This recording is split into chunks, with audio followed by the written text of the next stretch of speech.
Hello friends, रेखा की रसोई में आप सभी का स्वागत है। कई बार ऐसा होता है ना, हम घर पर चाइनीज़ भेल ट्राई करते हैं पर वो बिल्कुल भी ठेले वालों जैसी टेस्टी और क्रिस्पी और क्रंची नहीं बनती है। और साथ साथ उनका स्वाद भी घर पर वैसे बनाए तो नहीं आता है। तो चलिए आज ट्राई करते हैं ठेले वालों जैसे चाइनीज़ भेल, वो भी घर बैठे चुटकियों में। और स्वाद भी वैसा ही, बिना किसी सीक्रेट मसाले के, जिससे हमारी चाइनीज़ भेल एकदम क्रिस्पी क्रंची और फ्लेवर तो पूरा सेम ठेले वालों जैसा रहेगा। तो चलिए स्टार्ट करते हैं रेसिपी। सबसे पहले हक्का नूडल्स का मैंने एक पैकेट ले लिया। आप चाहे तो कोई भी वैरायटी के हक्का नूडल्स यूज़ कर सकते हैं। फिर हमने एक पैन में अच्छी तरह से वाटर को हीट कर लिया है। आप चाहे तो पानी को ज़्यादा क्वांटिटी में गर्म करिए। अब हम उसे ढककर थोड़ी देर अच्छी तरह से उबाल लेंगे। तो देखिए अब हमारा पानी अच्छी तरह से उबल चुका है, उसमें बबल्स और भाप आना स्टार्ट हो चुका है। अब हम पैकेट में से नूडल्स निकाल कर उसे गर्म पानी में उबालने के लिए ऐड कर देंगे। आप चाहे तो नूडल्स तोड़कर भी डाल सकते हैं, मैंने तो तोड़कर ऐड किया है, जिससे क्या होगा, हमारे नूडल्स फैलाने में आसानी होगी। आप चाहे तो पूरा उसे परफेक्ट डाल सकते हैं। अब हम उसे अच्छी तरह से गर्म पानी में अच्छी तरह से उबलने देंगे। उसे ज़्यादा मत उबालिए, क्योंकि क्या कई बार ऐसा होता है, नूडल्स कई बार ज़्यादा पकाने के कारण वो एक दूसरे के साथ चिपक जाते हैं। इसलिए उन्हें 80% तक ही पकाइए, जिससे क्रिस्पीनेस भी आएंगी और साथ साथ अच्छी तरह से वो पक भी जाएंगे। हमारे नूडल्स अच्छी तरह से पकना स्टार्ट हो चुके हैं, तो हम उस स्पून लेकर उसे अच्छी तरह से चेक कर लेंगे। तो देखिए हमारे नूडल्स कितने खिले खिले और एकदम अलग है एक दूसरे से। अब हम उसे छान लेंगे, पानी को, एक्सेस पानी को उससे निकाल लेंगे। तो देखिए आप एक कटोरा लीजिए जिसमें आप पानी छान सकते हैं। अब हमने नूडल्स को छान कर उसको रख दिया था। अब उसमें थोड़ा सा पानी ऐड करेंगे, जिससे क्या होगा, हमारे नूडल्स एकदम खिल जाएंगे और साथ में एक्सेस वाटर निकल जाएगा और उनमें थोड़ी ठंडक आएंगी, जिससे वो चिपकेंगे नहीं। साथ साथ हम नूडल्स को हाथों से स्पून लेकर उसे थोड़ी से चलाएंगे, जिससे क्या होगा, हमारे जो चिपके नूडल्स है वो दूर हो जाएंगे। अब उसमें हम ऐड करेंगे कॉर्नफ्लोर, उसे अच्छी तरह से मला लेंगे। कॉर्नफ्लोर को अच्छी तरह को, आप चाहे तो उसे ज़्यादा क्वांटिटी में भी ले सकते हैं, पर मैंने थोड़े कम क्वांटिटी में लिया है। और एक पैन में ऑयल हीट कर कर मैंने नूडल्स को उसमें ऐड कर दिया है। हम नूडल्स को अच्छे ऑयल में क्रिस्पी होने तक उसे पका लेंगे, जब तक वो अच्छी तरह से फ्राई ना हो जाए। अब हमारे नूडल्स अच्छी तरह से फ्राई होना स्टार्ट हो चुके हैं, तो हम झारा लेकर उसे अच्छी तरह से अलट पलट लेंगे, जिससे क्या होगा कि नीचे के भी नूडल्स अच्छी तरह से फ्राई हो जाएंगे।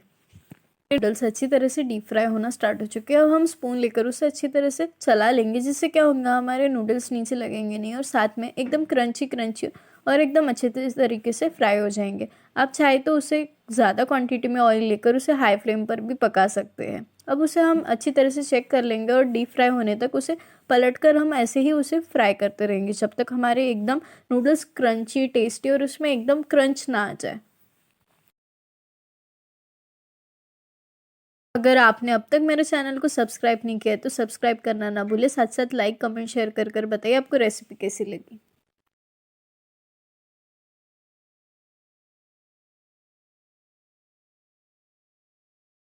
अब हमारे नूडल्स अच्छी तरह से फ्राई हो चुके हैं, तो हम उन्हें थोड़ी देर अच्छे से तरह से पकने देंगे, जब तक उनका कलर अच्छी तरह से रेडिश ना आ जाए।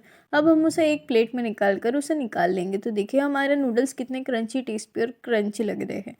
इसी तरह से हम पूरे नूडल्स पैन में से निकाल लेंगे, जब तक हमारे नूडल्स निकल न जाए। और ध्यान रखिए कि आप उसे कभी भी लो फ्लेम पर मत पकाइए। अब हमारे नूडल्स एकदम क्रंची और टेस्टी है और क्रिस्पी है, तो हम क्या लेंगे, उसे अच्छी तरह से हाथों से तोड़ लेंगे, जिससे क्या होगा, हमारे नूडल्स अच्छी तरह से टूट जाएंगे। और साथ साथ हम उसमें ऐड करेंगे पत्ता गोभी। आप अपने टेक्सचर के हिसाब में उसमें पत्ता गोभी ऐड करिए। मैं पत्ता गोभी ऐड करने के बाद में अब उसमें ऐड कर रही हूँ प्याज, जिससे क्रिस्पीनेस के साथ में प्यारा सा टेक्सचर और फ्लेवर आएगा। तो अब हमारे प्याज भी अच्छी तरह से ऐड हो चुके हैं। अब हम उसको नूडल्स में अच्छी तरह से मिला लेंगे। साथ साथ हम उसमें ऐड करेंगे कैप्सिकम। आप चाहे तो कम क्वांटिटी में यूज़ करिए, अगर आपको कैप्सिकम ज़्यादा पसंद है तो आप ज़्यादा क्वांटिटी में यूज़ कर सकते हैं। अब हम अच्छी तरह से वेजिटेबल्स को अच्छी तरह से हमारे नूडल्स में मिला लेंगे।